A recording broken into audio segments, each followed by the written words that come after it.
Cholesterol म्हणजे काय, तर रक्तवाहिन्यांच्या आत जमा झालेले अतिरिक्त टॉक्झिन्स जे शरीर नैसर्गिकपणे बाहेर काढू शकत नाहीये. खूप जास्त वाढलेलं वजन म्हणजे काय, तर तेच जे शरीराला ट्रान्सफॉर्म करता येत नाही किंवा बाहेर काढून टाकता येत नाही, ते शरीरात जमा होऊन राहतं आणि मग त्याला वेगवेगळ्या सिस्टीम्सनुसार वेगवेगळी नावं मिळतात.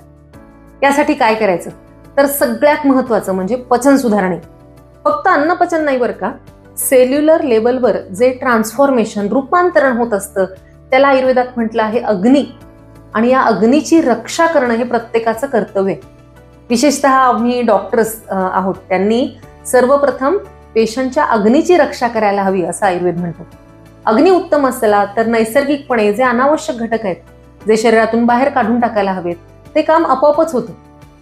आणि याला मदत करण्यासाठी काही सोपे उपाय पण आयुर्वेदात सांगितलेत की अधूनमधून शरीर शुद्धी करण्यासाठी एरंडेल तेल घेणं हा त्यातला उपाय. 8-15 दिवसातून एकदा खाण्यावरचं एरंडेल तेल तुमच्या प्रकृतीनुसार अवश्य घ्या. आणि त्रिफळा सुद्धा असं एक औषध आहे ज्याला मेदोहर म्हटले, म्हणजे शरीराच्या आत बाहेर कुठेही अतिरिक्त असलेली चरबी कमी करण्यासाठी त्रिफळाचा काढा मध घालून घेतला तर खूप छान उपयोग होतो. अशा उपायांनी अग्नीची रक्षा केली, शरीर शुद्ध ठेवलं तर कुठलेही टॉक्झिन्स किंवा आमदोष शरीरात साचणारच नाही ना.